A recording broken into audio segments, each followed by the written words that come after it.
all the great things in other high achievers' lives, all the reasons that these successful people that you look up to, that you aspire to be like, are the way they are, have all come from a place of being uncomfortable. That's just a fact. Single biggest reason why people have bad days is because they start them off by looking around at everybody else and seeing what they're doing instead of having the focus and the discipline to actually start your day off with you in control.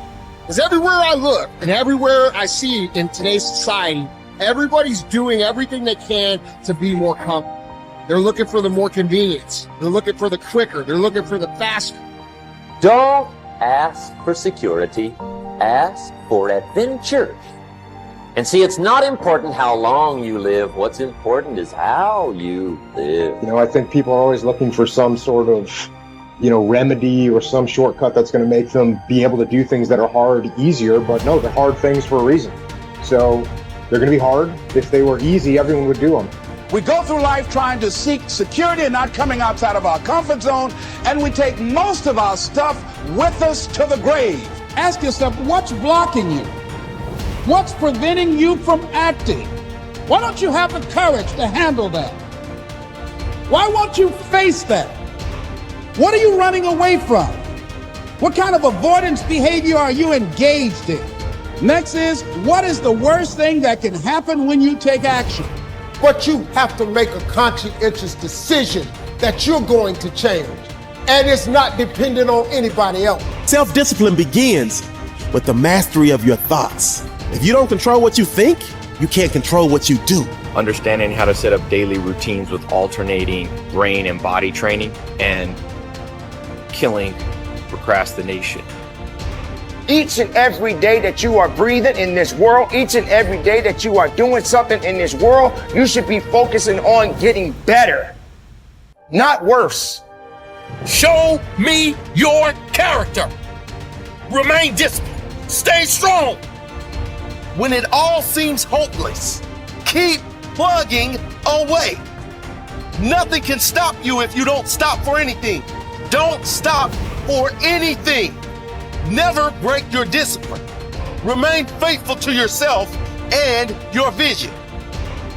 You should be understanding that, hey, I can't be this same person on a day in, day out type of way. I got to keep focusing and going further and going harder and going stronger and pushing myself until there's nothing else left to push forward. Okay, so let's say you pick a level of competition where you're always winning.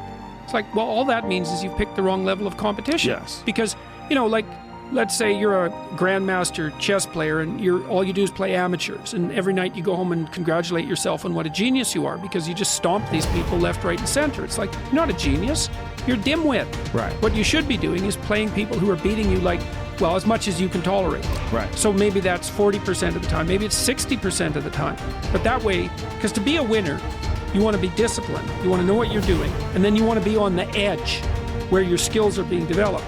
And if you're going to be on the edge where your skills are going to be developed, you're at a place where losing is always a possibility, because otherwise you're not pushing yourself beyond your current capacity. And so one of the things that I've outlined in 12 Rules for Life is a theory of meaning. Because meaning, as far as I'm concerned, the sense of meaningful engagement is the antidote to malevolence and suffering, essentially. Because you want to have a life that's so engaging that you think, despite the fact that I'm limited and that we're mortal and that life is tragedy and there's evil in the world, despite all that, this is worth doing. And I think that there's a technical meaning that genuinely exists, and that's the meaning that you get when you're in a domain where you have some discipline and some skill. So you're laying out your competence and your ability, but you're simultaneously pushing yourself to develop past where you are. That's really engrossing. What that is doing is expanding your competence. And so life is suffering and betrayal in many senses of the word. But you can adopt a way of traversing through life that is more powerful than the tragedy and the malevolence. It is hard to have the success you want. It's hard to have a jet and freedom and extra houses.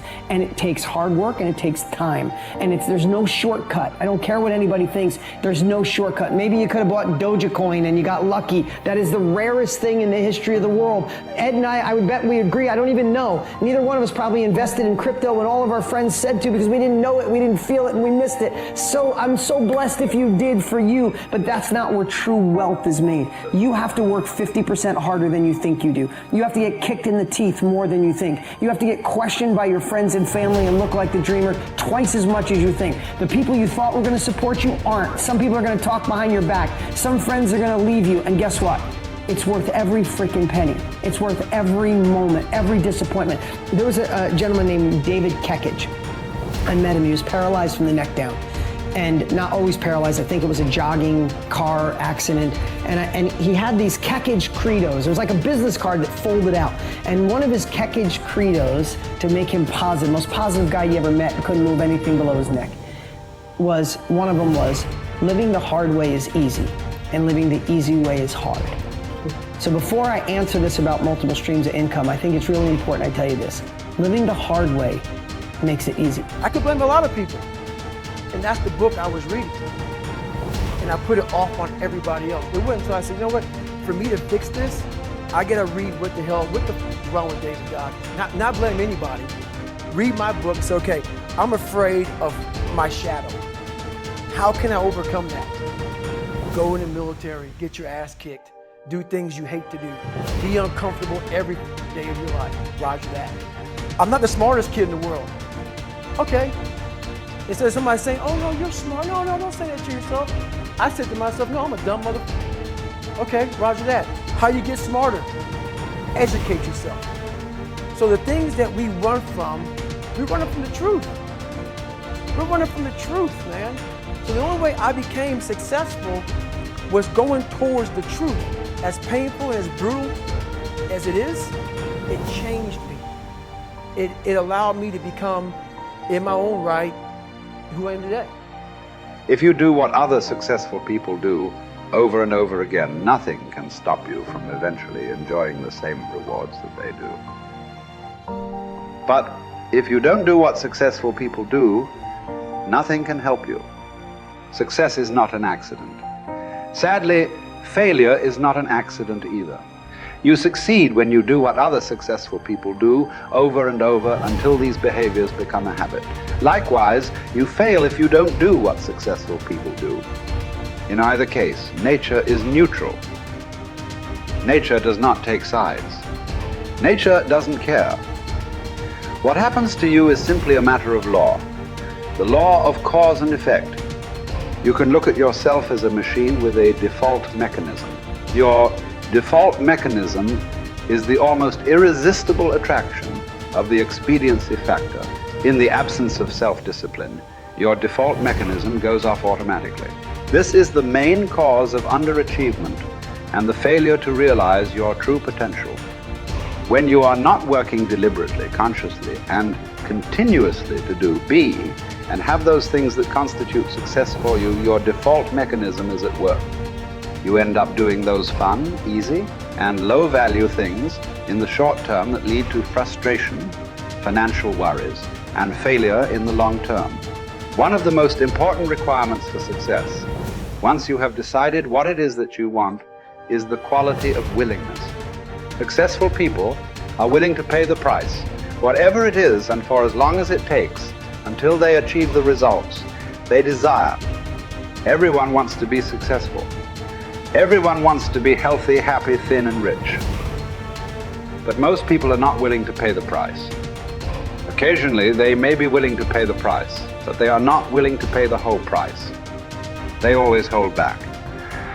They always have some excuse or rationalization for not disciplining themselves to do everything that they need to do to achieve their goal. How can you tell when you have paid the full price of success? It's simple. Look around you. There it is. You can always tell how much of the price of success you have paid by looking at your current lifestyle and your bank account. By the law of correspondence, Your outer world will, like a mirror, always reflect the person you are and the price you have paid on the inside.